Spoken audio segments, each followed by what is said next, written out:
Welcome to Seahawks Draft Blog live stream. Rob State and Robbie Williams and Adam Nathan with you. It's been a long time since we've said that. We're back for training camp, which officially started today. The Seahawks are back and working towards Mike Macdonald's first season as the head coach. It's a new era. It's much more exciting for me, at least, than it has been for the last few years, just to sort of wonder what this is all going to look like in the end, how different it's going to be, to have a bit of optimism that it might be a lot different than kind of the status quo that we've witnessed over the last few years.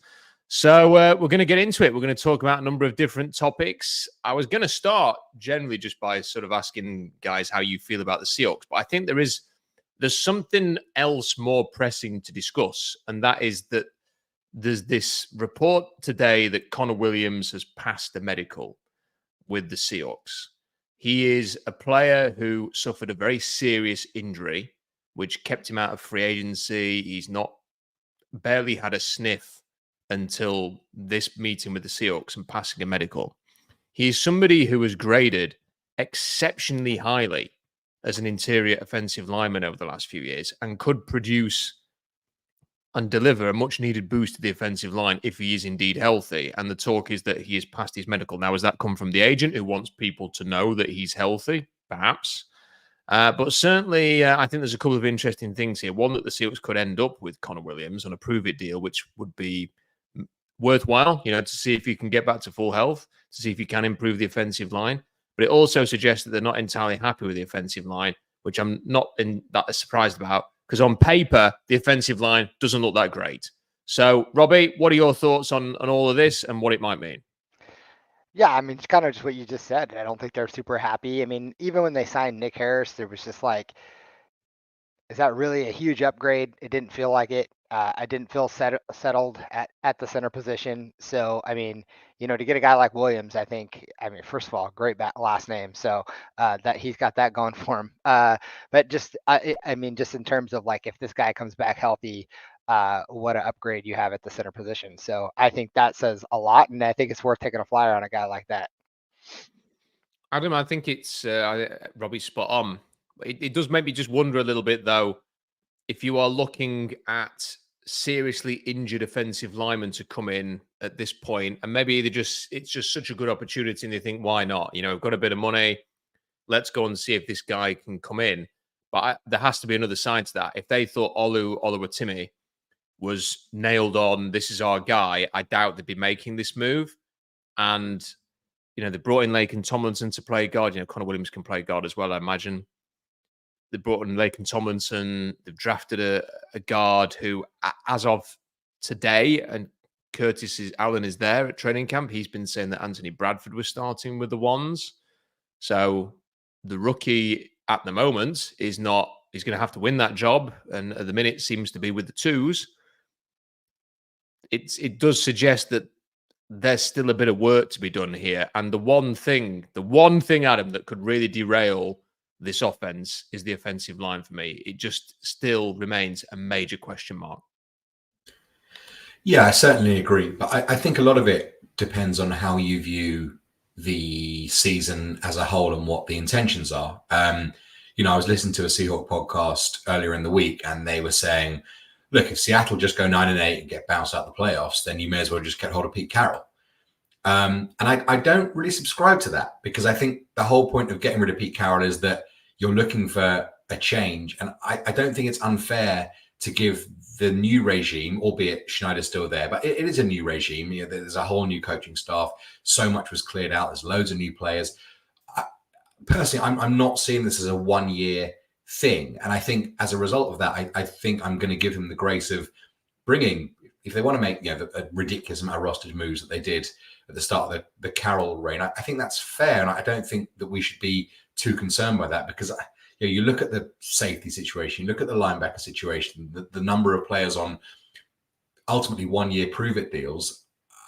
For me, this is a let's see what we've got season more than this is the season that we have to go and win. And a lot more would have to go wrong than I think any of us would envision for me to even think that we end the season with our end of season wrap and think, no, Macdonald's not the one.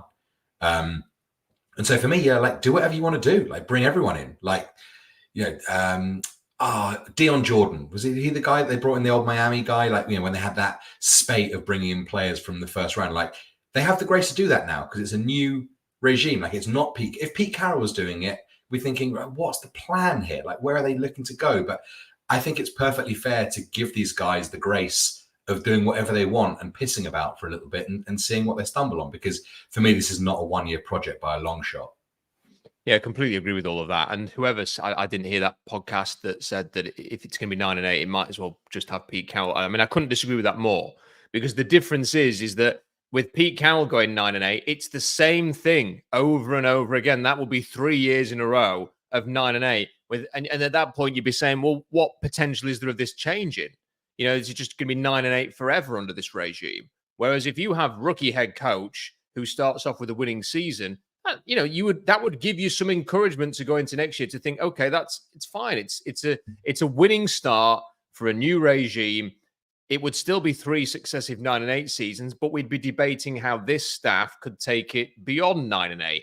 And the story of the year will be different. There will be things that Mike Macdonald gets wrong and that he will have to learn from. I suspect what we won't see is the kind of defensive output that we've seen for the last few years. That is going to be an improvement, and it might not be a top 5 defense right off the bat, but I suspect that we're going to see the kind of move that we saw when he was at Baltimore, which went from, I think, 29th overall when he took over into the top 10. And then within 2 years, they were the number 1 defense in the NFL. So he needs that time. It's just silly. If you're just going to compare, well, if Mike Macdonald has exactly the same season as Pete Carroll, they might as well just kept with Pete Carroll. It's just something that people haven't put a lot of thought into. I've just seen that the jar that Robbie is drinking out of, and that, just hold that up, Robbie. I have to see that. Look at that. You could put some flowers in that. That is enormous. Wow. That's pretty impressive, man. I've lost my train of thought now because I just saw that and had to highlight it. But Connor Williams, on Williams himself, I remember in the draft, he was not somebody that I was particularly enamored with as a tackle, but he's kicked inside, and he had an 86.5 PFF grade last year, which is very, very good. The year before, a 78.2. The year before that, a 76.1. And the year before that, a 71.2. So he has had consistently throughout his NFL career a very strong level of performance, the kind of performance that the Seahawks have not had from any of their offensive linemen. So I think it was stressed that certainly there's not been any kind of contract agreement. I do think that Connor Williams' agent has got Adam Schefter to put that tweet out about he passed his medical to sort of set off a siren. Look, if any of you other teams out there are wanting this guy, he might be signing with Seattle soon. Give us a call. And I imagine that maybe in the next day or two, either somebody is going to step up to the plate and the Seahawks just going to have to hold their hands up and move on, or he's going to be signing with the Seahawks. But we'll see what happens with that. The other big news before we kind of get into sort of a broader sort of thought on where the Seahawks are, Jamal Adams has signed somebody somewhere else. He has been speaking today. Adams celebrating in the background. I'm going to join in because Jamal Adams is not coming back to Seattle, at least for now, because he's gone to Tennessee. It does sound, though, Robbie, as if they were interested in bringing him in, and it was actually Jamal Adams not wanting to switch position, which meant that he has gone to the Tennessee Titans instead. But all's well that ends well. Didn't want to see him back in Seattle. Was highly relieved to see him with the Titans hat on. And finally, it seems we can all bloody move on. Yeah, I'm actually surprised you even brought it up just so we could move on. But no, it's good, man. And when I saw that come through, I was stoked. I didn't want him back. I think we all wanted him gone. I mean, it was time. And I'm glad they didn't push harder to sign him. If he would have came back on some stupid deal, it would have been infuriating. So I'm really happy that he's gone. Yeah, Adam, we don't have to worry about the peacock anymore. He's gone to the Titans now. So he's their problem. We're going along with the idea that Jamal Adams rejected the Seahawks, are we? Seems that way. I just want to be clear that that's what we think that he, even watching that video of him today, I mean, I despise him. And I'm just so happy that he's elsewhere. And it did make me laugh when he was saying he was looking forward to getting into it in the joint practice, because I doubt he'll get close to anyone, let's be honest, because we hasn't done it for the last 3 years. Yeah, I'm so done with him.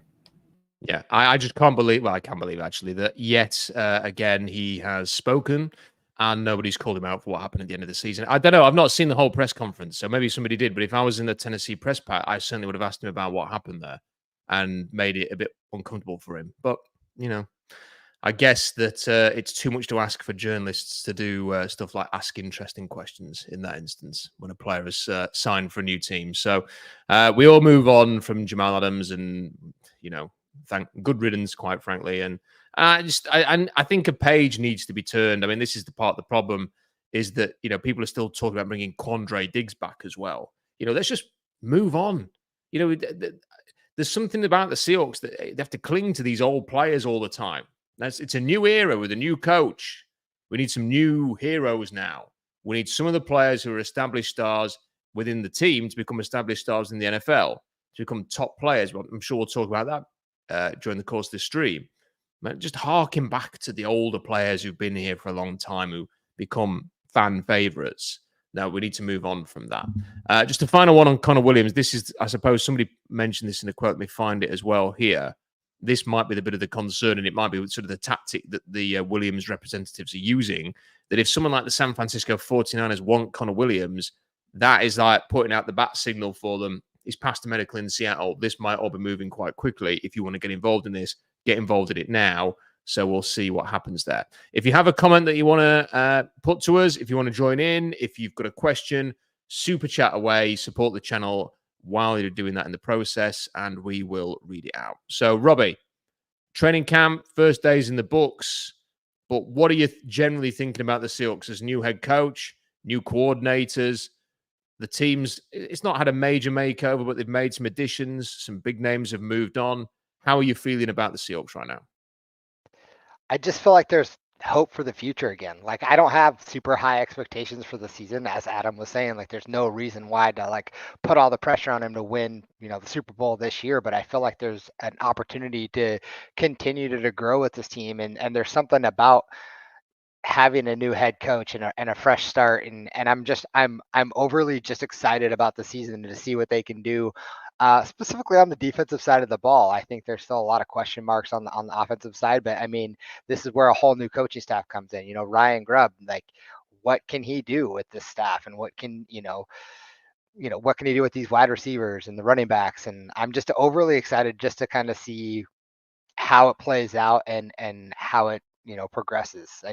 There's just a different buzz about it this year, and it feels different than the years past, where it was like, yeah, I was excited football was back, but I just didn't have I just wasn't overly excited. Like I feel like I'm starting to gain that like love of the game back. Yeah, I think my excitement, Robbie, and this, I'm just going to be honest about this. My excitement, I was more excited about sort of the debate and almost like being pissed off by seeing the same thing again and being able to just get stuck right into like some interesting topics as a consequence of that, than genuinely feeling excited about watching the Seahawks. Like watching the Pete Carroll Seahawks felt as much like a content opportunity rather than physical enjoyment. To watch, to sit down like we were watching in 2013, 2014, 2015, probably even into 16. Sort of sitting there thinking, this team's got a legit chance of doing something special. Let's see how it all plays out. Sort of living through every second of the game, stressed at 1 o'clock in the morning because the Seahawks are playing in prime time in a big contest. Those days felt like such a long way behind. And every season felt like there were going to be some games where the team did okay or did quite well and they got a win. And then everyone would be like, see, everything's okay. And then there'd be like a loss, and everybody like who were maybe more critical, the people who were more critical would go, see, look, the problems are still there. And it would just meander through to a very unsatisfying 9-8 type season, and then do it all again with the same sort of comments of got to fix this, got to fix that. So it is a relief to sort of move on. Robbie, if you were to say, what was your excitement level out of 10, probably like 12 months ago, and what is it right now? Man, probably like a 3, 12 months ago. It just wasn't very exciting. And then now I'm 8, 9. I'm really excited. I think there's, I'd be a lot more excited, and I'm not trying to push buttons or cause any more drama, but like I'd be more excited if we had a new quarterback that we would bring in as well that has, some fresh blood there. But I think just in general, having a new coaching staff and seeing what they can do, I think that brings me a lot of excitement. And it kind of reminds me of when Pete first came in and the things that he was able to do. And I'm overly excited to see how they can, transition this team and the players that they have and see what they got. And then, rightly look for new pieces next year for what doesn't work this year. Do you know what else I think is really much more exciting this year than in previous years is that the areas where you could be a bit concerned about on defense are linebacker and safety. Like there are some question marks there. Like the linebackers have come off the whatever it was, the pup list, and they're okay for training camp. But there are going to be some questions about whether they can stay healthy and whether the depth's good enough there. They've changed the safeties out, and there's a question mark as to whether or not the players they brought in are going to be good enough. Could there be a liability? We'll see. We'll see how that works out. But there are no questions on the defensive line. The defensive line has had massive investment, draft, money, major depth on that defensive line now, interior and out wide. That is what I've always wanted personally. I think you guys were kind of on the same page with that. They're spending their resource on defense in the right area at last. So for me, that is another reason why this is a lot more exciting than it has been in the past. And I think now that with the defensive staff that they have, there's a real opportunity for the Seahawks to have a great defense and not have an awful defense that can't even stop the run when Mason Rudolph is the quarterback of a bang average Pittsburgh Steelers team. So lots more to be encouraged about. Adam, where's your sort of enthusiasm compared to last year out of 10? And what are your thoughts on the team going into this season? Ooh, I'm not sure about an out of 10. I would say my intrigue and interest are probably at a level that is higher than they have been in the last 5 years. I think from an excitement standpoint, it's hard because I was thinking a lot about this today before coming on. And if you think about the three things that have enchanted the Seahawks fans for the last 12 years, let's say, and kept people on the ride through times that have been really frustrating, but there's been stuff to carry us through. You've had, number one, a star-laden roster. There's been stars top to bottom, whether that be names that are fading in the last couple of years, but there's a huge number of stars. And the second one is an enormous number of personalities that, the Shermans, the LOB days, people like that. It was so enjoyable to watch them, and you would scour Twitter and the internet for any shred of content you could get because the players were so interesting. And the third one was the Pete Carroll difference maker and how he was just a different guy to the majority of coaches. You had the basketball hoop and whatever in the training room, and there was loud music blaring. And all three of those things now aren't there. We don't have a star-laden roster. And I'm not trying to make this out as a negative. None of this is a negative, what I'm going to say, but it's just different. The roster hasn't been constructed with huge stars. I think 84 in the top 100 is the highest the Seahawks are going to have for a player, which is just very different. Personality-wise, I know I mentioned last year when I was in the car park after the Eagles game, it doesn't feel like there's a massive group of alphas. And with a new head coach, it feels like McDonald is going to make the Seahawks like a normal NFL team. And part of what has been so great about Seattle is that I think we have all had a bit of a chip on our shoulder. It's a different team. We're not like the blue collar lot from out east. And it's just going to be interesting to see how the Seahawks now function as kind of a normal team without the outliers that have made them so exciting and the things that do keep us on our couches for up until 1 a.m, desperate for kickoff. So it's not that I'm not excited because I am looking forward to seeing what happens, but I do think there's going to be a bit of a mental reset watching this team based on the team that we all fell in love with, because it does feel like it's going to be very different. Yeah, I also think that with the NFL, I think more so than other sports, it's hard to reach peak excitement unless you genuinely believe that your team has got a chance of contending, especially in this era where Patrick Mahomes is consistently getting to Super Bowls, is stacking up Super Bowl titles. You look and you think it's going to take something pretty special to stop Mahomes and to win a Super Bowl, which is what the ultimate dream is. And I don't think in 2013 you were necessarily thinking, oh my God, how do you get around this guy? So you know that you've got to be pretty good. You've got to be not pretty good. You've got to be exceptional to get to the end. And because only one team ultimately will hoist a trophy at the end of the season, it's if you don't feel like you've got the potential to be that team, then the excitement is somewhat caged, isn't it? And that's where I am right now. Like, I'm excited to see where the Seahawks are going to be under Mike McDonald, but I don't necessarily think they're close to being a legit Super Bowl contender, which is hard, which will cap off my excitement level until I feel like, yes, I feel like this team could win an NFC championship and at least get to the Super Bowl, to give us that opportunity to dream that they could win that one-off game with a 2-week preparation span to become the champions. So how do you get there? And I think it comes back to Robbie, and perhaps we'll come on to this. It is going to be sort of Mike McDonald creating a great defense, complemented by an offense that I do think is somewhat quarterback-led. I think that, if you really have to believe in the quarterback can get the job done in order to believe that the team can therefore get the job done. But I do hope that the one thing I'm really just hoping for from this year is to see an established identity of what this team is going to look like, how this team is going to succeed. You want to see what they're trying to achieve on offense. You want Ryan Grubb ultimately to have some degree of success, to think, okay, even though he's come from college football and this is his first time in the NFL, that he can get the job done as an offensive coordinator. You want to sort of see the defense. Okay, it'd be great to see the defense under Mike McDonald giving the Niners and the Rams some fits, even if they don't necessarily win those games, but just to see, okay, they're going to give them a bloody nose, if nothing else, so that the future contests against Sean McVay and Kyle Shanahan are going to be especially difficult for those two teams, because that's what happened under Carroll. Carroll lost, I think, the first 3 or 4 games against Harbaugh when he was with the Niners, but then you could sort of see the turn happening before the Seahawks took control of that rivalry. So we need to sort of see that, if nothing else, even if they don't win all of the games against the Niners and Rams, but they can be more competitive in those games than they have been. And I'd like to see them just be a more physical team across the board, Robbie. I want to see the Seahawks come back. That's what I want from my football team. I don't want a finesse football team. I want to see a tough, physical team that people hate to play.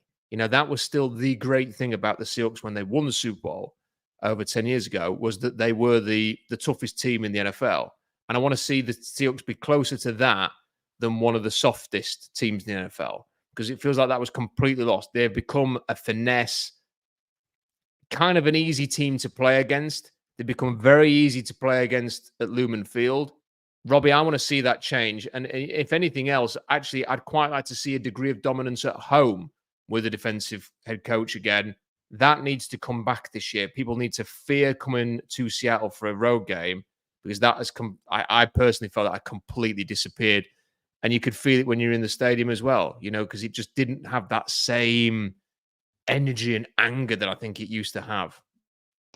Yeah, I mean, and the other thing too is that just, man, if they could just wrap up and flip and tackle. I mean, how many missed tackles did we have last year? And it just, and the year prior, it just drove me mad that a team that was led by a defensive head coach couldn't wrap up and tackle. So, I mean, I'm not to take away from one of the super chats, but for a successful season for me, it was just seen as the defense just actually tackling and wrapping up instead of trying to lay a big hit and letting the guys get right by you.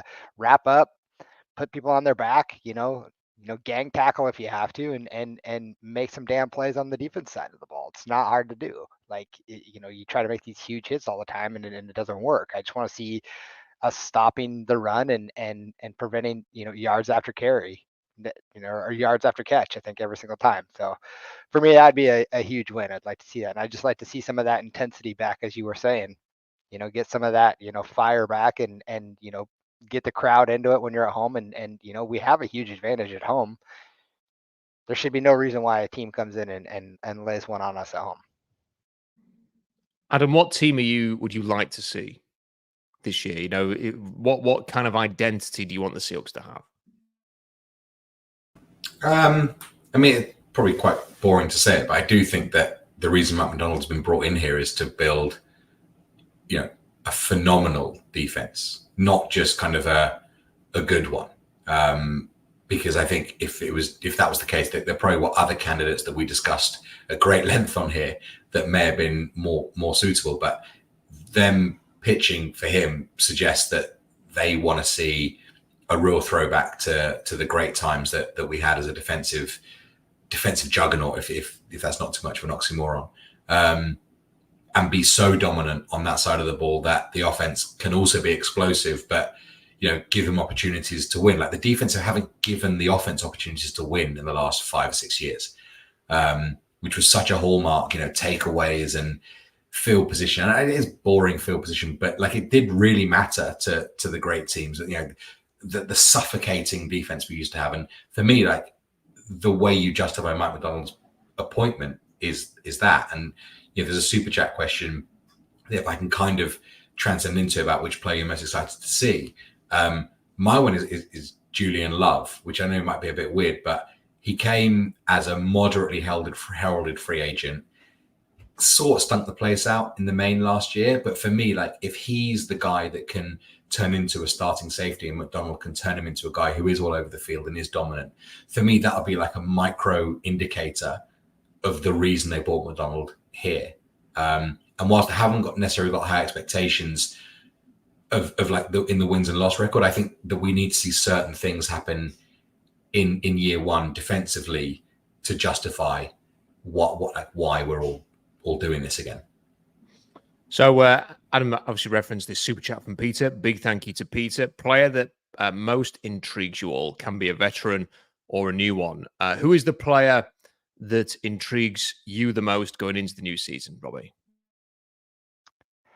I think I have a couple. I mean, the one that comes right off the top of my head is just Tyrell Dodson, the linebacker from Buffalo. I mean, he had a great PFF score or grade last year at 90 something. I think the guy stops the run and is pretty decent in pass protection.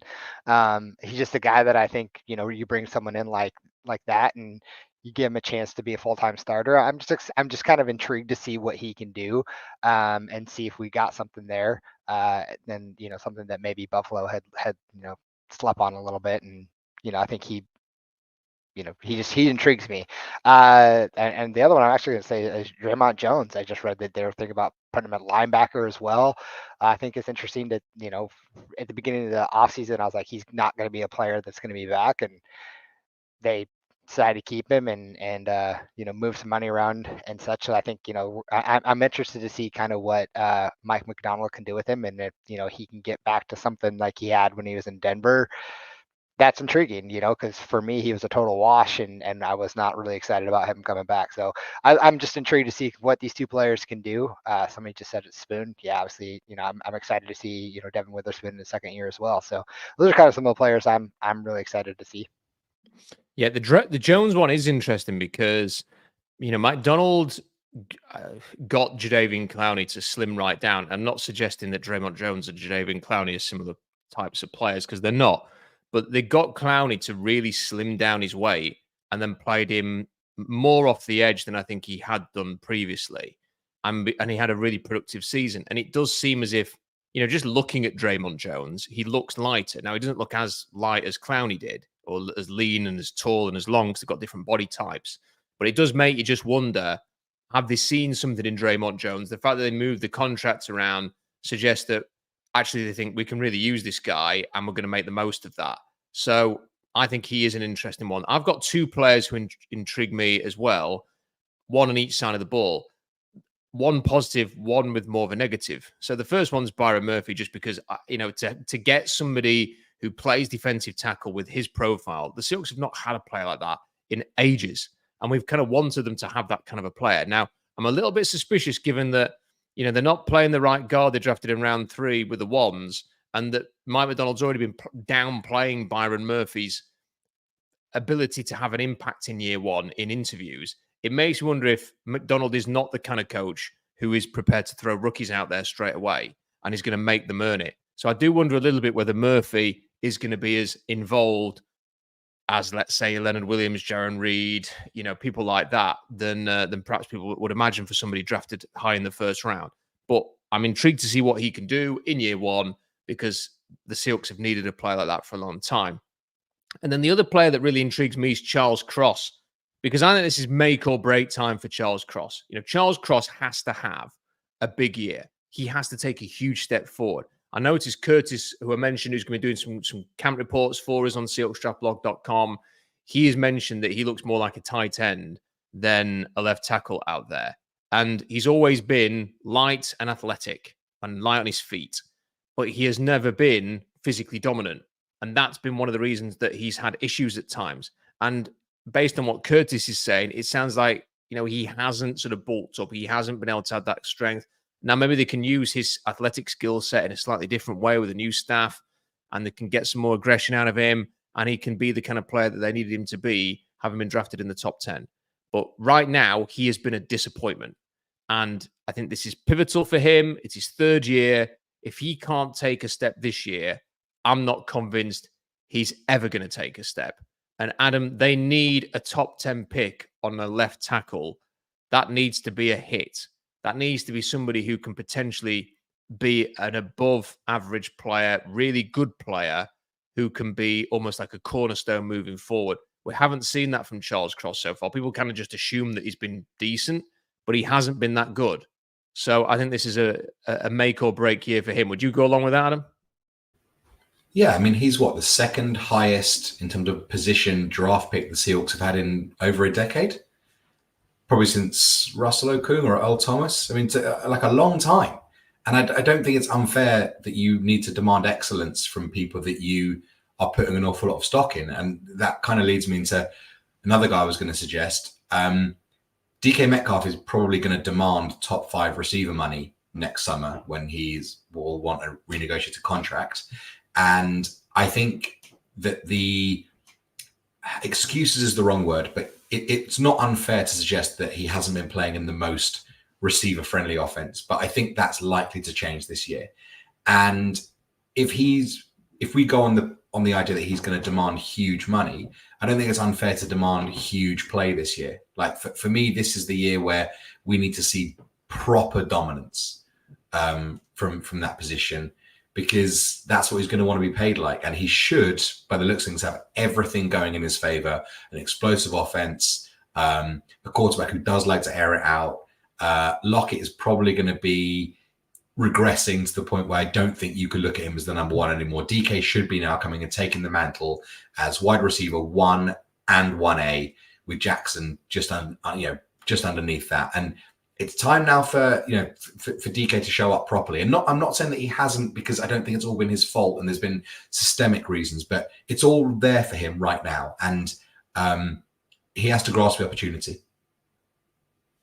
I don't know if he will, but I still think he's going to get paid. I think what we'll see is probably something very similar. I think DK Metcalf, because I put a bit of thought into this, mainly because I've spent a lot of time in airports on my own over the last 3 weeks. I think DK is kind of what he is. Like, he's never had the best hands. He's not ever developed into that Mike Evans, just throw it to me and I'll make the play kind of player that Julio Jones was. I think he is unbelievably gifted physically with his size and his speed. And for that reason, he can make plays that very, very few players can make. But I don't think he's ever going to take over games consistently in a way that the elite receivers do. I think there's always going to be that frustrating drop or that, sloppy route or something like this. I just think there is. But I still think that he is so talented that he will put up enough production this year and will be enough of a factor for this team that they'll end up paying him. Now, whether that's right or wrong, we will find out, because the market has just exploded at receiver. But he's one of the few players that the Seahawks have, somebody that very few teams actually have anybody like DK Metcalf. And the Seahawks will be weaker without him. It's just whether they'll be weaker without him for the sake of $30 million a year. So I think it's going to be quite interesting to see what happens. But my sort of expectation for DK is that he's probably going to have a season. It may have his best numbers, but I don't think he's going to suddenly be an 1,800-yard, production machine. He's not going to suddenly turn into Cooper Kupp at his best in terms of numbers. I think he's going to probably be quite streaky, but they will find ways to get a bit more out of him. But he kind of is what he is. at this stage in his career, which is a very good player, but not necessarily a great player. But he's definitely somebody we're intriguing, as is Charles Cross, and there are one or two others. There's been a bit of talk. Mike McDonald has done his first press conference at training camp. No timetable for Abe Lucas's return, who, according to Mike McDonald, who acknowledged it's taken longer than expected, which is not good news for Abe Lucas, I'm afraid. That sounds as if we may not see him this year. Will we ever see him again? I don't know. That is why they signed George Fant, isn't it? To have that extra bit of security and to play him if needs be. But Robbie, that's not good news, and it's a real shame because that looked like a home run pick after his rookie season. That looked like an absolute steal. You get him in the third round, you forget about right tackle for the next 10 years, job done. And a year on from that successful rookie season, and it looks as if the Seahawks might have to go searching for another right tackle now for the long term. Yeah, it's a bit unfortunate. Hopefully it's maybe it's just one of those things where he needs to go on the PUP for a little bit longer, and maybe he misses the first 8 games and then comes back. But yeah, this is exactly why we signed George Fant.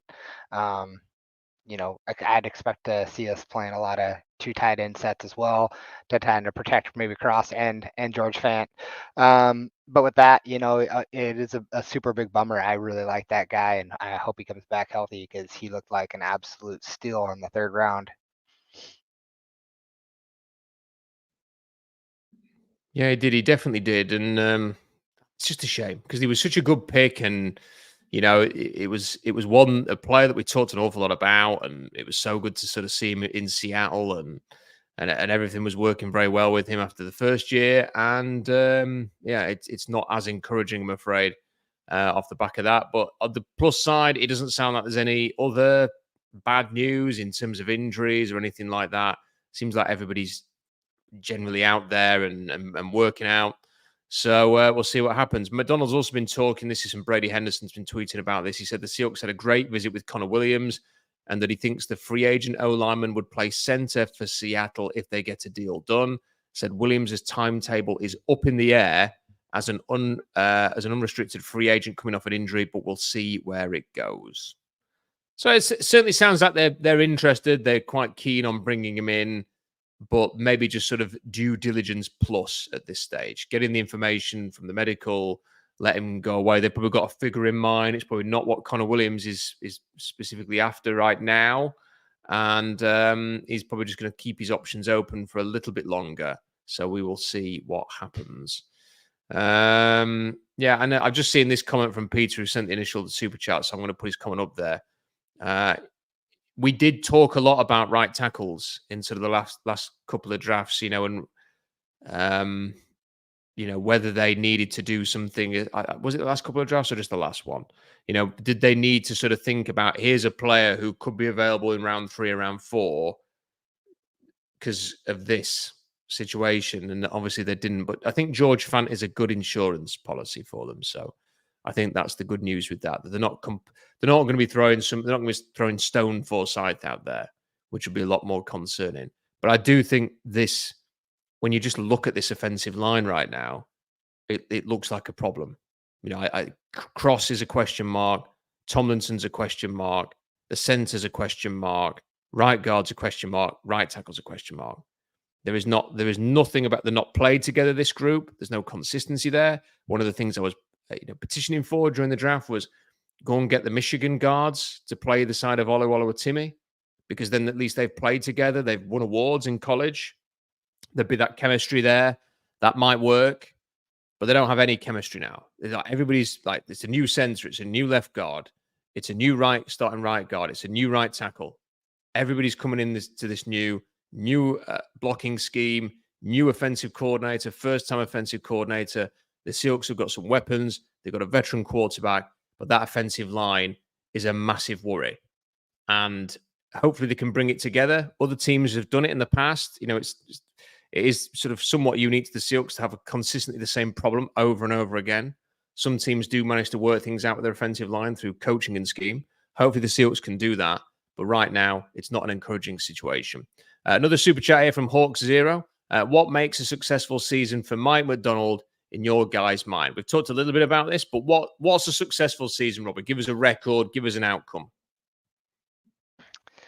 I think any sort of winning record is good. I just think I would more put it on the defensive side and just say I think anything above like a top 15 or 12 defense would be, I think, a huge win. And seeing the team, playing hard. That's what I want to see, and making the tackles, as I talked about earlier. I think those are some wins that I'd like to see, and seeing guys who are in their second, third years progressing as players and making an impact and continuing to get better, and not feeling like they're getting worse. That's for me is a successful season. Adam, what's a successful season? I remember rolling our eyes on this show a number of times at the end of seasons where a random Seahawk would say, "Man, this feels just like 2012 as a season finished." Because this is the next year is going to be amazing. And it was so disingenuous. So a successful season is one that we have our end of season show optimistically looking forward to next season. And honestly, that could be the record is 6-11. But if they win 5 of the last 7 games, then maybe it's because something clicks. And I don't think it's going to be a record that dictates how successful it is. I think it generally is going to be the tone of how we all finish this season, what we're looking forward to for next year. Because that's, I think we've done together 3 end of season shows and they have been god miserable. So just not having that for me would be a successful season. Yeah, I'm gonna chime in one more time here, just to kind of go off what Adam said, because I really agree with that. I also feel like a successful season is a season where you're establishing a new identity, that we're not just looking at the past. Like Adam just said, it feels like 2012. Enough of that. I want it to be a new regime. I want it to be a new thing. I don't want to be looking back on we need the new LOB. No, I just want a new something to be excited about. It doesn't have to be the LOB. I want them to establish their own identity. That for me would be very successful. And that's a great point. Stop harking on to the major success that Pete Carroll had. You don't have to compare to that. You don't have to have the next Cam. It doesn't have to be the next Bobby Wagner. It doesn't have to be the next LOB. It doesn't have to be the next Russell Wilson. It doesn't have to be the next any of that stuff. It can be new. It can be different. The best teams adjust and adapt. All of Bill Belichick's titles. Yeah, Tom Brady was at the center point of all of that. But they had different characters involved, both sides of the ball. I never really recall Belichick or Brady going, this reminds me of, the first Super Bowl, the second Super Bowl. It was like a different season, different ways to win. And that's the thing. The Seahawks now need to sort of plot their new path. A successful season for me will be nothing more than to see the offense and the defense functioning by the end of the year to provide hope and optimism. And as Robbie mentioned, an identity that can drive this team forwards. It doesn't have to be a winning record, although I think that's definitely possible given the schedule they've got and the players they've got. I just want to see everything. I can see the map that takes this team forwards to the future, to a team that can potentially, down the line, win a Super Bowl. I think that's some way off, but I want to see those sort of green shoots emerging this year. I don't want to be getting to the end of the season and thinking they've got to fire Grubb, they've got to fire Dirty, they've got to do something major like that. They've got to go and make a massive signing because this is not. I want to sort of just see everything moving in the right direction, so that we can sit here and go, do you know what? With a good draft, come back next year and take another step forward. That'd be fine by me. I don't expect Super Bowl, within 2 years with this regime. It could take 3 or 4, but you've got to get on that. You've got to get on the right. You've got to put it into the sat nav, and you've got to be actually on that journey. There's no point being on the sat nav somewhere in the complete opposite direction. Is that what you call Robbie? Do you call it a sat nav in America? Do you even know what that is? I have zero idea. I mean, maybe someone in the chat would know better than I do, but I have. So when you like, I tell Robbie, try and work it out. Sat nav. Yeah. What do you reckon that might mean? Sat nav. I have no idea. SAT-NAV.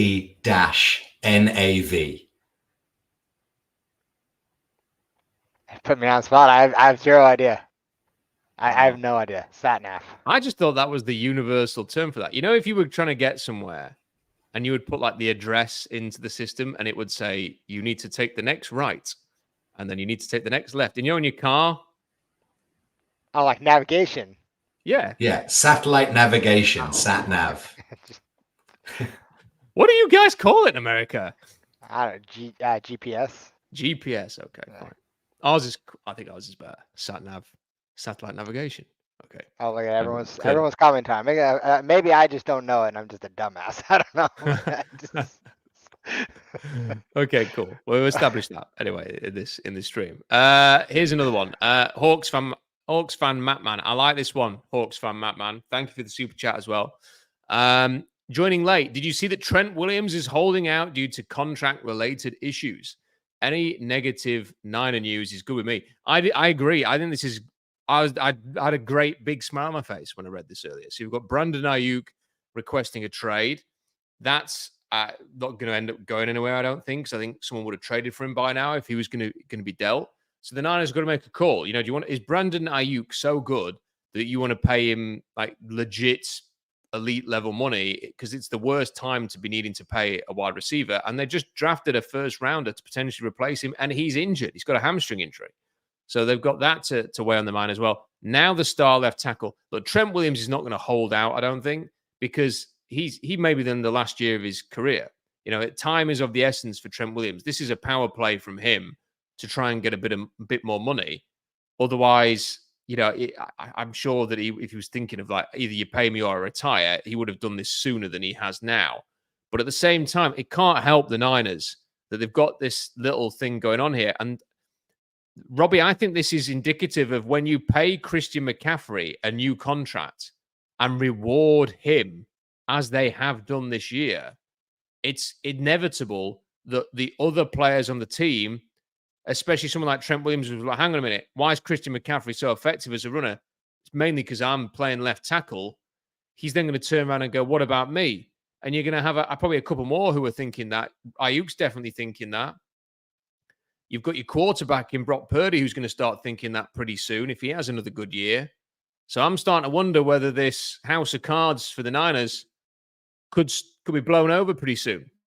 This is the start. This is the start of the end of the Niners. I think this is anytime. I think I totally agree. Any negative Niner news is good news to me, and I feel like this is the start of them kind of biting themselves in the ass here if they're going to keep paying players, you know, a significant amount of money that they just did to Christian McCaffrey, and you know, Trent Williams has a great reason to say, why not me? It's a hell of a football player. I'd love to have him on our team. So I don't blame him for wanting to say that. And they're going to have to pay their quarterback eventually. And you know, rightfully so. They could system quarterback it again. And, you know, Brock Purdy isn't all that he lives up to be, and they get somebody else. But I mean, Kyle Shanahan is a hell of a coach too. So he is. But do you know what? I keep thinking that apart from the Seahawks, obviously, as a massive Seahawks fan, the Niners are the most interesting team, I think, this year, Adam, because they do have an aging team. How many times can you keep going back to the well? We've lost the Super Bowl. We've not won the Super Bowl. We have given absolutely everything. We play a very physical brand of football. You know, the key to the success is the physical brand of the football and the talent outside of quarterback. I'm not slamming Brock Purdy there. But I don't think Brock Purdy is not Mahomes. He's not Josh Allen. You know, it's a team effort. And they are getting a bit long in the tooth with Trent Williams, with the tight end, with Deebo Samuel. One of the linebackers is going to be injured coming into the year. Christian McCaffrey's not going to get any younger. He's now got a new deal in his back pocket. It seems to have pissed off a couple of people who think he's got paid and I haven't. There are issues that are coming up, and either they are just going to keep on keeping on, Adam, with their coach that Bobby just referenced and the obvious star talent that they've got, or eventually there is going to come a point where this thing just eats itself, which happens all the time.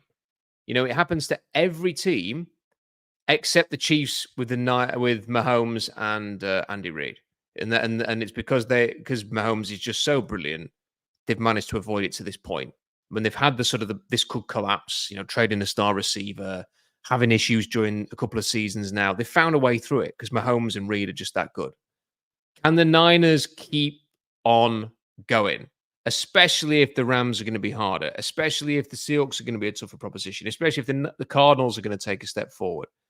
Or was last season their best chance when it went to overtime and they effectively, lost a penalty shootout, if you want to sort of put it in that kind of perspective, in overtime to the Chiefs? Was that their best chance, and has it now gone? What do you think? I think this is probably last dance territory for them, because I do think they'll play Williams and Ayuk for the duration of the season.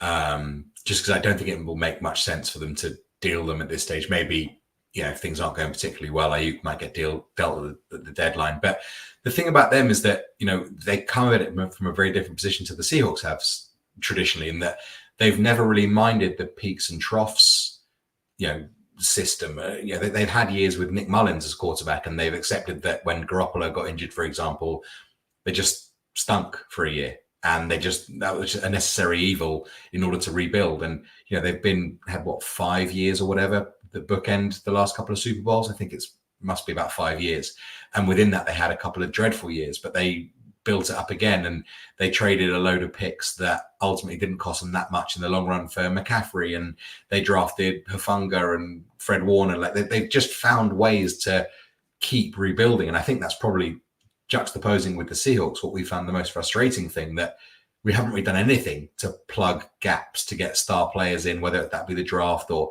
moving a second and third round pick. Quandre Diggs, maybe the outlier there, who filled a gap for a long time. So yes, typical, if you transpose the way the Seahawks have run on the Niners, you think, well, they're coming to the end. But I don't know, in Lynch and Shanahan, they appear to have a couple of guys there that really know what they're doing in roster regeneration. And the Rams are the same thing. They had Super Bowl appearances twice with troughs in the middle, and rebuilt it and used first round picks on players. And I don't know. I think I'd be very, very wary of writing guys off that have built 2 or 3 teams that look good, personally.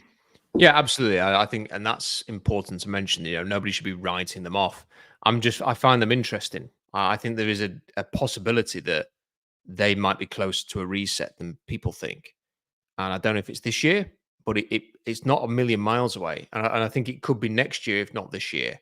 And then you do wonder a little bit whether Kyle Shanahan wants to go through a big reset. And one thing that just happened in Shanahan's time in San Francisco is that they have had amazing Super Bowl worthy seasons. They've also had some really bad seasons when things have gone wrong.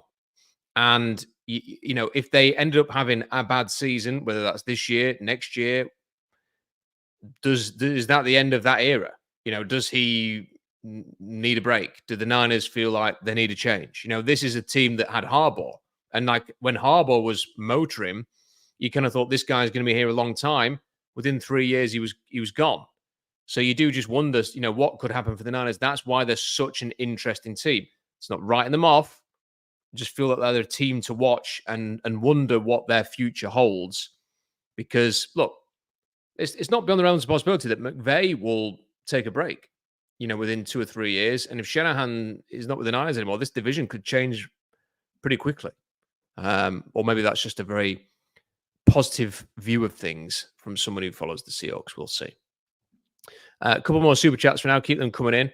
Thank God the dead period is over. Good to see you guys back. O-line is the key this season for all kind of reasons. Agree with that, Chris. Thank you for that. I want to talk about the quarterback in a second.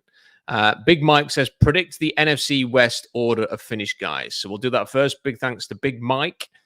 Go on then, Robbie. Give us your order for the NFC West.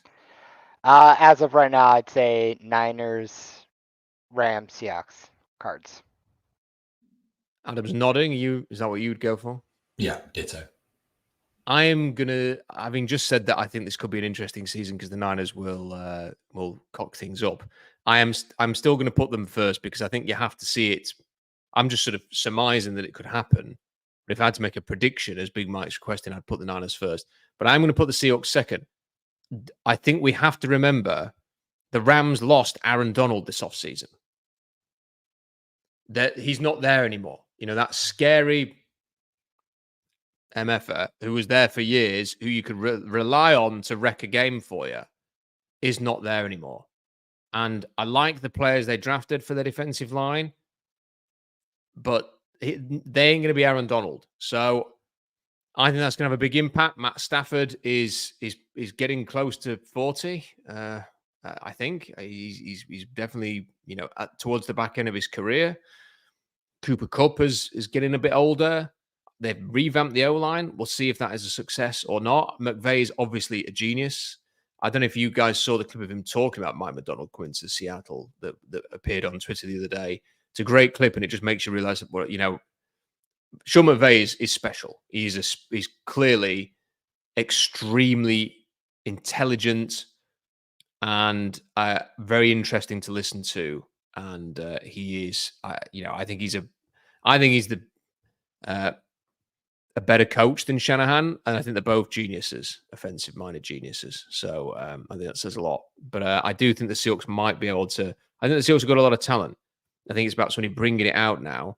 But then it comes back to the quarterback, which we need to speak about. Robbie, you mentioned it earlier. And my excitement for this season, this is not a controversial comment at all. I think if you have a quarterback that you are excited about, that you believe you can mentally imagine lifting a Lombardi trophy, life as a football fan is better. And I don't personally believe right now, I can't close my eyes and see Geno Smith lifting a Lombardi trophy. And until they get that guy, I think that's the way it's going to be. The problem is, I wrote a 3,000 plus word article about 2 or 3 weeks ago reviewing the quarterback class for next year, and I'm not sure who that person is within the next quarterback class. So if you don't necessarily see that guy in the next draft, and you don't have the guy now, and there's not an obvious sort of trade possibility or something like that that can land you the guy.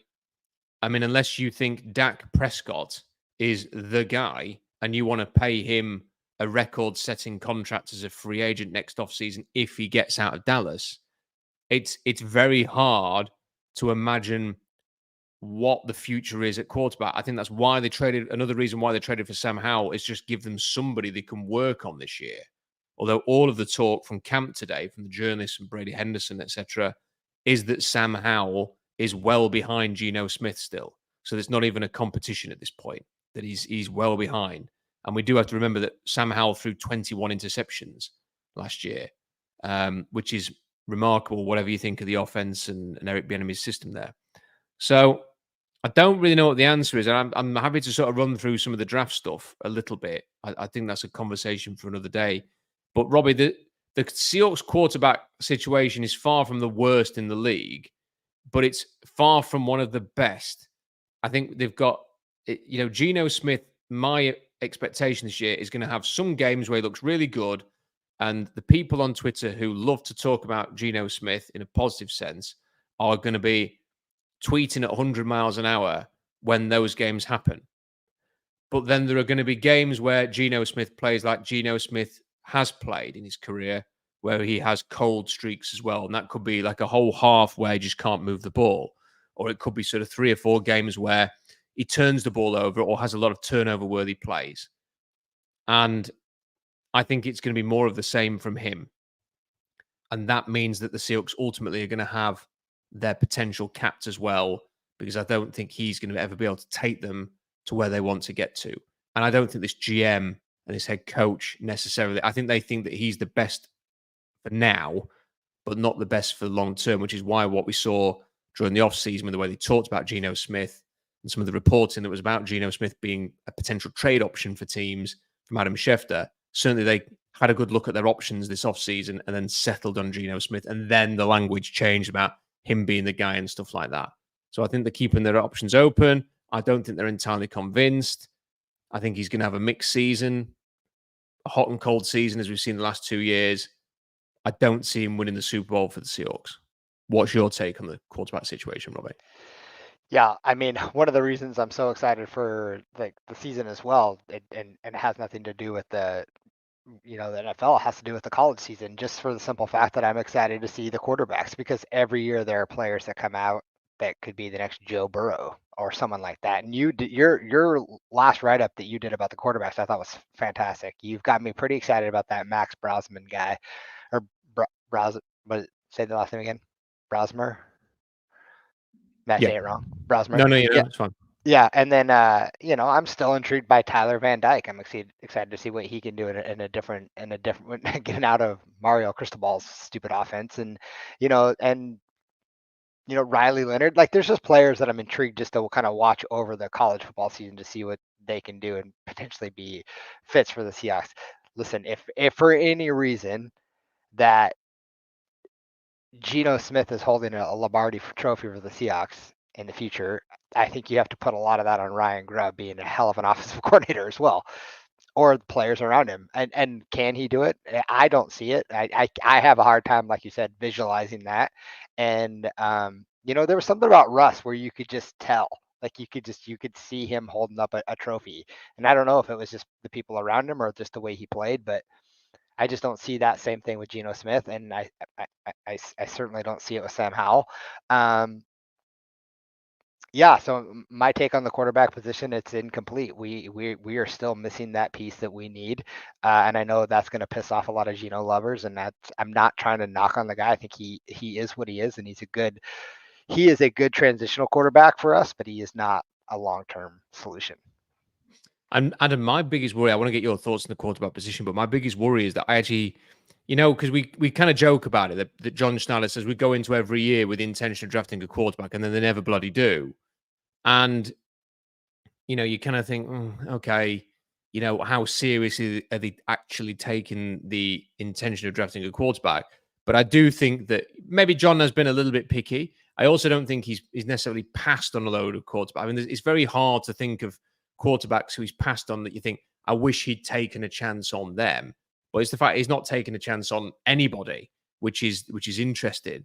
But if he has only seen one quarterback that he feels moved to draft since taking Russell Wilson in 2013, we could be waiting a long, long time for him to find a quarterback that he feels worthy of drafting again. And that's kind of the worrying thing. That even if Mike McDonald comes in, builds a great defense, that the Seahawks get their offensive line sorted, that they have these weapons, are they constantly going to be in this situation going year to year at quarterback? Oh, we'll keep Geno this year. Oh, well, maybe we'll move on from it. Then we might give Sam Howell or a Drew Lock type a go. If they're constantly going to be sort of just like it is year to year, it has been year to year since trading Russell Wilson at quarterback, even if Geno Smith is going to end up starting all 3 years. How do you find that solution? How do you find that guy? How do you find that so important part of the puzzle that you can't really live without? And it's when I think of other sports, again, you and I, Adam, follow other sports. It's a lot easier to find if you need a striker in our football. There are many of them out there that can do the job that you require. And you go and buy them, and you can spend a lot of money if you've got it, and you can go and get that guy. And then it's a bit easier to find the younger guys, maybe a bit cheaper, and give them a chance as well. It's very hard to get a quarterback who can cope with the massive workload and stress and pressure that comes with being a starting NFL quarterback. And I'm just a bit worried that they're kind of in that muddled area now where lots of teams find themselves not having the guy. And the Falcons got a lot of shit because they signed Kirk Cousins for a massive amount and then drafted Michael Penix Jr. But they have two options now. They're either Kirk Cousins is going to work out for them, and therefore Michael Penix will be the potential workout for the future. Or if Kirk Cousins don't work out, they just turn to Michael Penix Jr. That was controversial, but now sort of sat here talking about the Seahawks kind of situation, it's maybe a bit overkill, but it makes some sense. They're giving themselves two shots at this, two bites of the cherry. And the Seahawks, how are they going to give themselves one bite of the cherry, Adam? Well, look, if you had an hour and 2 minutes into the first stream of the season for the first comment of this being the Geno hating club, then congratulations, you win an apple or something along those lines. Because the discussion has just become so pathetically polarized all season, or off season, sorry, that it's this idea that you either think Geno is this elite top 5 quarterback or you hate him. When I think most of us just think that the last 3 quarters of the 2 years that he's played, he's just looked like a bang average quarterback, which has been fine, really, and kind of roughly done the job that the Seahawks needed. He's been a transitional guy, as you say, a stopgap. You know, I know I sent a tweet to you guys at some point about an NFL guy saying that Geno should actually be holding out this season because he's being so massively underpaid, which just, seems crazy to me. But it's so polarizing that I really hope we go into this season. You know, we had so much Pete angst, and I hope that this season could be one without any of that divisiveness. But it appears that it will be around Geno. But there actually isn't another side of the debate. There isn't this hatred side that people on one side think there is. So that's becoming quite frustrating. I feel like this is the year where Geno performs or he doesn't, and if the roadmap from there should be quite obvious. I mean, if he doesn't, then I think everyone will look back to the draft 2 years ago and say you had 2 first-round picks and didn't get a quarterback. And I don't think, however Witherspoon or JSN perform, I think that will be the kind of thing that you'll look back at 5 years later and say you had 2 first-round picks. One of them was number 5, and you didn't get a quarterback. And I don't think it's unfair that at that point, John Schneider loses the right to be picky next offseason. It's a case of, no, you've had your time. You find someone, or we'll find someone that will find someone. Because that is the position that is going to crystallize the entire team for the next 5 years. And it's time to stop pissing about. And if John has put all his eggs in the Geno basket and it works out, absolutely fair enough. Well done to him. But if Geno doesn't work out, then Schneider needs to find a quarterback immediately, or I would say that we need to find someone that can find a quarterback straight away. And I don't think John Schneider's job security should be off the table next year, if that's the case. Yeah, I don't think I'm there yet, you know, in talking to those two. It is so difficult, but I do think look, the one thing that I think will be a problem for him is if Will Levis plays well for the Titans. Now, sort of the word on the street is I don't think the Seahawks have much interest in Will Levis for whatever reason. You know, he ended up, they passed on him twice. I'm not sure that had taken him in the second round if he had lasted to their pick either, but we'll see. You know, if he ends up starting for the Titans and playing very, very well, then that could be an issue for John, you know, in a way that it hasn't been in the past if Geno Smith and Sam Howell don't work out. But, you know, and again, I don't really want to talk too much about Geno Smith because, as you've said, Adam, it is a massively polarizing topic. And it's become the kind of topic that you can't actually have a conversation about. You know, you either have to be one of these people who thinks Geno Smith is amazing and therefore will not hear anything. They have such a tin ear to any suggestion that Geno Smith is anything other than a top 5, top 10 quarterback. And then everybody else is kind of labeled a hater. But then, you know, there are some people who maybe go over top on the. I haven't seen that much of it. I don't see a lot of people going, Geno's trash and just leaving it at that. And people say, oh, well, the statistics show that Geno's actually really good. Look, you can find statistics within the NFL to pretty much make any argument. So, you know, people have shown some statistics where Geno Smith has done very, very well. You know, I put an article together. I've actually just pulled it up while we were talking a minute ago. If you actually look at his 3 most compelling seasons, so that was his final season at West Virginia in college and his 2 seasons starting in Seattle, there is a real trend of hot and cold, streaky play. So in the first 6 games in 2012, when he was playing for West Virginia, he threw 25 touchdowns and 0 interceptions. What a brilliant start. His college passer rating was 183.4. 76.5% completion percentage. He was the talk of college football. He was the expected number 1 overall pick. He was the favorite for the Heisman. West Virginia were 5-1, and he had his Heisman moment, a 48-45 win against Texas on the road, which was seen as like the crowning moment for him. But in the next 7 games, he throws 17 touchdowns and 6 interceptions. His passer rating drops by 30 points. His completion percentage drops by 7%. His team go 2-5 during the stretch. His stock collapses. He goes from being talked about as the number 1 pick to potentially not even going in round 1. Mel Kiper ends the 2012 season saying he was in a battle to be the 2nd quarterback drafted. His NFL.com draft profile described a player who turned down a Senior Bowl invitation after regressing in the second half of the season following a strong start and seemingly regressed each week especially when locking onto one side of the field. So that was his 2012 season. Then you look at 2022. He wins the starting job over Drew Lock. He starts brilliantly. His first 8 games, his PFF rating averaged 75.8. He averages 2.2 big time throws a game and 1.2 turnover worthy plays per game. His touchdown to interception ratio is 13-3. The Seahawks are 5-3, and Smith's been talked about as a candidate for the NFL MVP. But in the final 10 games, his PFF rating drops from 75.8 to 63.9. His big time throw average goes from 2.2 to 1.8. His turnover worthy play average increases dramatically from 1.2 per game to 2.1. He has 9 interceptions in that run, and the Seahawks finished 4-6 with the record. That season mirrors exactly what happened at West Virginia. And then finally in 2023, the reverse happens. In his first 8 games, his PFF rating is 68.1, 1.5 big time throws a game, 1.6 turnover worthy throws per game. He's got 9 touchdowns and 7 interceptions, and the Seahawks start 5-3. And then in the final 7 games, it's his PFF grade that increases to 75.2 at 7 points. His big time throw average jumps from 1.5 to 2.8. The turnover worthy plays down from 1.6 to 1.2. 11 touchdowns, just 2 interceptions.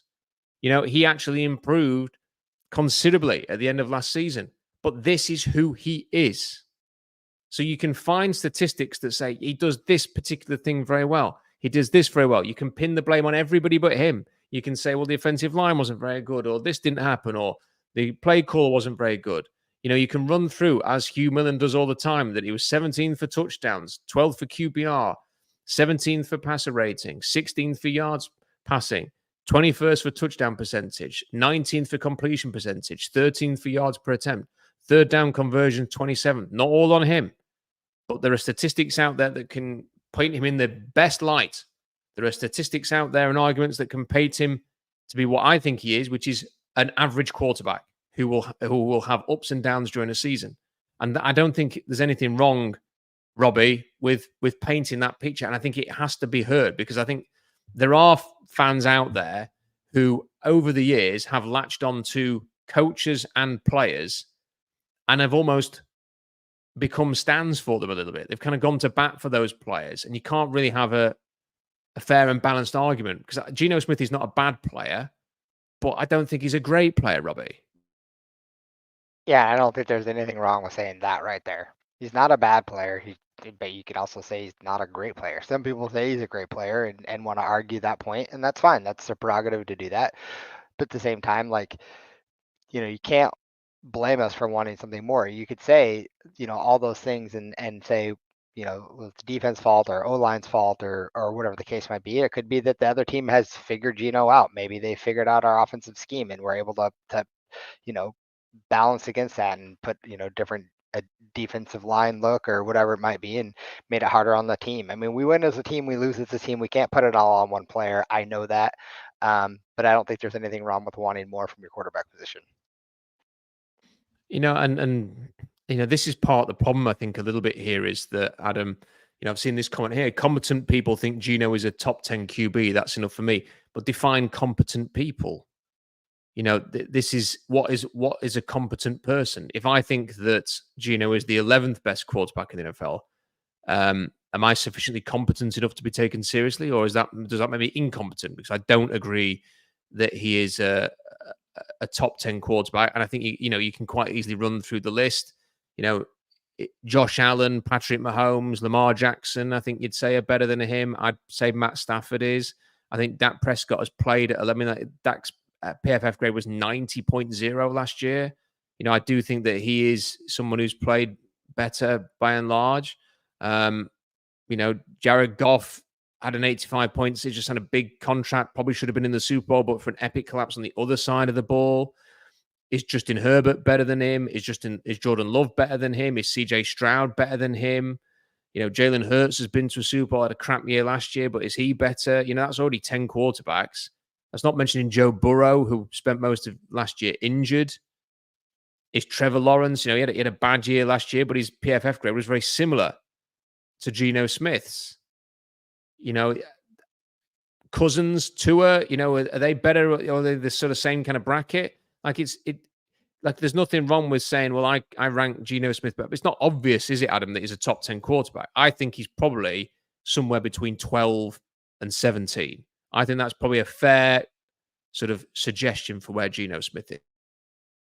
Yeah, I 100% agree. And I think I was discussing this with Jeff Simmons briefly on Twitter about someone said that, the Geno story is one of the biggest stories in the NFL right now. And I think Jeff and I both agreed that I would be amazed if anyone outside Seattle even thought about Geno Smith right now. And I think that's the best indicator of kind of what he is. He's just like a guy. I doubt anyone in Philadelphia, when they're ranking quarterbacks, either on the good side or the bad side, is like, has Geno Smith on their list. And that's fine. Like that's the guy that the Seahawks have hitched their wagon to the last couple of years. He's not let anyone down. I don't personally think he's exceeded many expectations of what we would hope for. He's great value, and that's what you can say. Although as that ticks on and the contract grows, that will become less evident. But he has been great value for the team the last couple of years. He's been a great leader. He's been a good person, obviously. But I would be, I just don't think that he moves the needle in anything like the way that the Seahawks echo chamber kind of makes it out to be. But then look at this comment here that's coming, like the Geno hating cult feeds on emotions. Like, what Geno hating cult? Like, am I just not looking in the right place, guys? Like, somebody on Twitter who's got like 5 followers saying that he hates Geno Smith is not, all of the people who are, I'd say, most vocal from either the streaming or writing community speak very highly of Geno Smith. I like to think that we have given quite a balanced assessment of what we think Geno Smith is. Where's the cult of hate for Geno Smith? It just doesn't exist. The problem is that people are so desperate, unless everybody is on board with positivity, there has to be this suggestion that there's some kind of negative cult that is it's just not a reality, I'm afraid. It's just not a reality.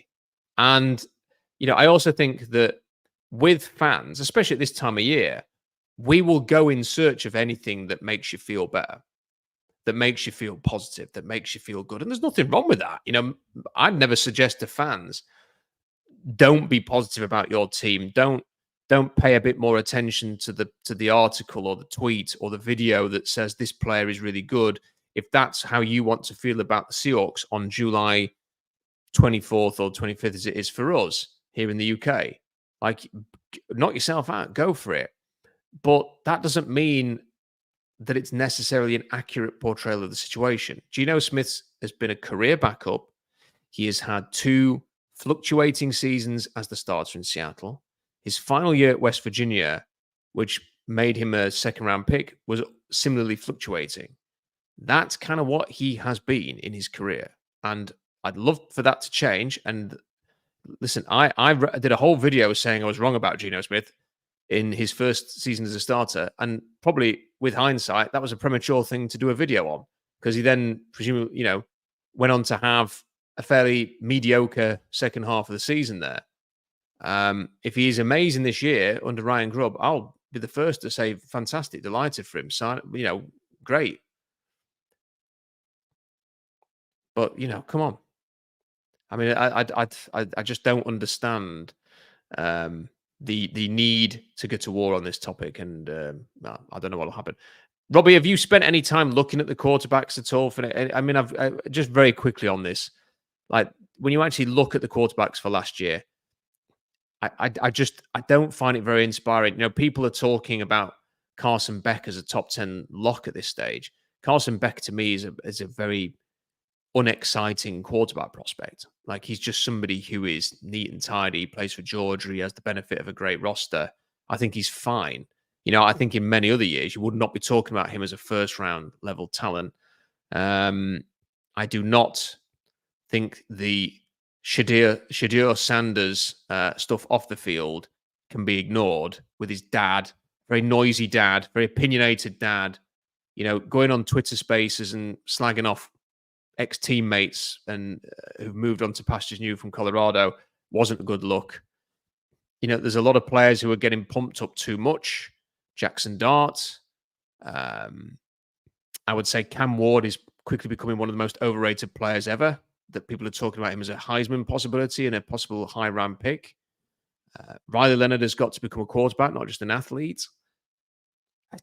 Quinn Ewers is the one with the natural talent, but has to prove that he can stay healthy. He has to, try and prove that he can be at a size which is NFL quality as well. He has to find a degree of consistency with his deep ball, with the way that he plays. He has shown a lot of potential and talent. His Alabama and Washington performances were excellent, but he has to prove that he can do it for a whole bunch of, for a full slate of games. And they've got a very difficult schedule coming up in the SEC. And there's some other lesser players that we can mention. Go and check out the article. It's all in there. It's up there on SeahawksStrapblog.com. It's an extensive read on the quarterback situation. But Robbie, there's not an obvious sort of go get that guy next year, especially when the Seahawks might not necessarily be picking very high. No, there's no one that just stands out. And I think that's why I was saying earlier, I'm really excited for the college football season to see who takes that step and that leap forward, because there are players with talent. They all have a lot of question marks, and let's see if some of these players start answering some of these questions that we have about them, and see who steps up to the plate to become a potential starter in the future for maybe us or whatever. It's always fun when the college football season starts and you get to see who's taking the off season seriously, and who came out of nowhere like the Joe Burrow did. Well, we've done an hour and 20 minutes, which isn't bad given that nothing's actually happened. It's just been one day of training camp, but it has been good to talk some Seahawks football with you guys. Can I end with a moan about something? Is that okay with you? You see, can I just make a play? I am so done with the number of tweets the Seahawks put out about what clothes the players are wearing. I've had enough. I don't need to see what pair of shorts Devon Witherspoon is wearing coming to training camp. I don't need to see what outfits the players are wearing when they arrive for the game. To me, it just adds to what feels like a bit of a soft underbelly of this team. I don't care. I don't like why are clothes referred to as a drip? Robbie, can you explain that? Why is that word? When I think of drip, I think of people who are a bit wet, and I think of a tap running. Why is that used to describe clothes? Yeah, I'm not really sure. I'm not hip. I'm the wrong guy to ask about that. We don't use that word over here, do we, Adam, for that? Or do we? Or do they do that in London? In that there London? Do they use that term? I think we dabble in London with drip and the Drip Kings or whatever, but no. But I think we're probably coming across as three, 30 to 40-year-old blokes having a chat about fashion, Rob, and I think we might need to veer away from this one, because I don't think this is the lane we need to be situated in for too long. No, and no comments passed by me on the clothes, the standard of the clothes the players are wearing. That would be a different conversation. And the sheer number of tweets about it, though, I'm done with it. Give me some football. Like I don't need to see the players arriving ever again to anything ever. With comments on what they're wearing or galleries presented in that. What I want to see the Seahawks wearing are helmets and pads, preferably hitting someone wearing a red jersey or a blue and yellow one or a white one. There you go. So that I just wanted to end with a moan. And if this is a lone wolf complaint, then so be it. I'd rather moan about this than Jamal Adams. So good for that. Anyway, thank you for all of the super chats. I'm not sure. Look, it's high time that I get back into the writing. The Euros have finished. I am going to be on the West Coast in Vancouver in 10 days' time. So I will try and churn out some writing there, but I'll be on your side of the planet, guys. But yeah, high time to get into some writing and into some more streaming. So we will do that. Curtis Allen is going to be at training camp. He's going to be writing some reports for us. So you need to make sure that you check those out, SeahawksStrapblog.com. Please make sure you subscribe so you don't miss any of these live streams or any of the videos that we are going to be doing. Give the video a like, leave a comment, even if you join in the live chat, because it helps promote the channel. Pucksports.com.